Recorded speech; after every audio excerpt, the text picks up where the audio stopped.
Shalom saudaraku sekalian. Saudaraku, dalam kekristenan, salah satu doa yang paling terkenal adalah doa Bapa kami, di mana salah satu kalimatnya mengatakan, jauhkanlah kami dari pencobaan. Jauhkanlah kami dari pencobaan, di mana tersirat bahwasanya kita mengakui Tuhan itu Tuhan yang mampu berkuasa untuk membawa kita jauh dari pencobaan.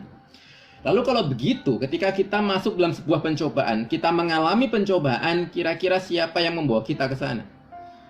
Siapa yang membawa kita untuk masuk dalam pencobaan itu? Tidak jarang ada orang-orang yang menyalahkan Tuhan dengan mengatakan Tuhan yang membawa aku ke situasi seperti ini, atau bahkan Tuhan yang membuat aku seperti ini. Kita ingat kisahnya Adam, ketika Adam jatuh dalam dosa dan kemudian Tuhan datang kepadanya, satu kalimat yang dikatakan oleh Adam adalah, perempuan yang kau tempatkan di sisiku ini. Dengan kata lain, Adam menyalahkan Hawa dan menyalahkan Tuhan sendiri. Perempuan yang kau tempatkan ini, dia mencari kambing hitam, dia bahkan menempatkan Tuhan sebagai kambing hitam di dalam sebuah konteks pencobaan yang dialami. Saudaraku, Yakobus pasal yang pertama itu banyak membahas tentang pencobaan atau peirasmos dalam bahasa aslinya. Peirasmos itu bisa berarti ujian atau bisa menjadi pencobaan. Kita melihat itu dari konteksnya. Kalau konteksnya itu menjadi sesuatu hal yang membawa kebaikan, hal yang positif, itu maka diartikan sebagai sebuah ujian, seperti ayat yang kedua sampai ayat yang ke-11. Kalau ayatnya itu bicara tentang hal yang negatif, konteksnya kepada hal yang negatif, sesuatu yang membawa kepada dosa, maka itu diartikan peirasmos sebagai pencobaan. Yakobus 1 ayat 12 itu bicara tentang peirasmos, yang kalau kita boleh melihat itu lebih ke dalam konteks ujian. Sehingga ketika kita melihat secara keseluruhan, nampaknya ayat yang ke-12 itu lebih tepat kalau itu menjadi sebuah bagian dalam perikop sebelumnya, ayat 2 sampai ayat yang ke-11. Sedangkan ayat yang ke-13 sampai 18 itu lebih bicara peirasmos sebagai pencobaan. Dan kita hari ini akan fokus kepada ayat yang ke-13 sampai ayat yang ke-18. Ayat yang ke-13 mengatakan demikian. Apabila seorang dicobai, janganlah ia berkata pencobaan ini datang dari Allah. Kita melihat ada sebuah kecenderungan hati manusia untuk menyalahkan Tuhan, bahkan ketika dia mengalami pencobaan-pencobaan tertentu. Dan dalam bagian ini Yakobus memberikan sebuah alasan kenapa kita tidak boleh menjadikan Tuhan sebagai pihak yang harus dipersalahkan ketika kita mengalami pencobaan. Alasan itu ada di ayat yang ke-13b. Sebab Allah tidak dapat dicobai oleh yang jahat, dan ia sendiri tidak mencobai siapapun. Sebab Allah tidak dicobai oleh yang jahat, itu berarti Allah tidak bisa berbuat dosa. Allah tidak bisa jatuh dalam dosa. Yesus memang bisa dicobai oleh iblis, tapi Yesus tidak berdosa. Dan itu menjadi sebuah hal yang mengarahkan kita kepada konsekuensi selanjutnya, yaitu ayat yang 13 bagian paling akhir. Ia sendiri tidak mencobai siapapun. Dengan kata lain, dia tidak bisa membawa orang jatuh ke dalam dosa. Dia yang tidak mungkin berdosa, dia juga tidak mungkin membawa orang jatuh ke dalam dosa. Lalu kalau memang Allah itu Allah yang tidak berdosa, Allah yang tidak bisa berurusan dengan hal-hal yang berdosa, dan dia tidak bisa membawa kita ke dalam dosa, dia tidak mungkin melakukannya. Lalu dari mana datangnya pencobaan itu? Mungkin kita berharap Yakobus akan menunjuk kepada iblis sebagai pihak yang harus dipersalahkan dalam kasus ini. Bukankah banyak orang yang kemudian suka sekali menempatkan iblis sebagai kambing hitamnya? Ketika dengar firman Tuhan lalu ngantuk, mengatakan itu ada roh ngantuk yang harus kita tengking. Kemudian ada roh-roh yang lainnya, roh serakah, roh percabulan yang harus kita tengking dan segala macamnya. Saya tidak menyangkal bahwasanya iblis itu adalah pihak yang terus menggocok kita, menarik kita ke dalam dosa. Tetapi menariknya dalam bagian ini Yakobus tidak memfokuskan kepada iblis sebagai pihak yang harus disalahkan. Tetapi justru Yakobus memfokuskan kepada manusia itu sendiri. Ayat yang ke-14 dikatakan demikian. Tetapi tiap-tiap orang dicobai oleh keinginannya sendiri. Tiap-tiap orang dicobai oleh keinginannya sendiri. Ada keinginan di sana yang berarti hawa nafsunya. Dan ini menjadi suatu hal yang penting untuk kita perhatikan dalam bagian ini. Kita perlu benar-benar memahami bagian ini, karena ketika kita jatuh dalam dosa, sekali lagi kita cenderung untuk mencari kambing hitamnya. Kita mencari penyebabnya dengan sesuatu yang di luar diri kita. Kita kemudian menyalahkan Allah, kita kemudian menyalahkan iblis, kita menyalahkan orang lain, kita menyalahkan situasi, kita menyalahkan besarnya godaan yang kita hadapi dan segala macamnya. Yakobus 1 ayat 14 mengatakan, no, bukan seperti itu. betapapun besarnya godaan yang kita alami dari luar diri kita, ketika kita tidak kemudian membuahinya menjadi sebuah dosa, maka kita tidak akan jatuh ke sana. The problem is in your heart. Masalahnya ada dalam diri kita. Masalahnya bukan apa yang di luar diri kita. Yakobus mengarahkan bahwasanya masalahnya ada di dalam diri kita. Ada metafora yang dipakai oleh Yakobus di sana. Karena ia diseret dan dipikat olehnya. Ada metafora tentang penangkapan ikan.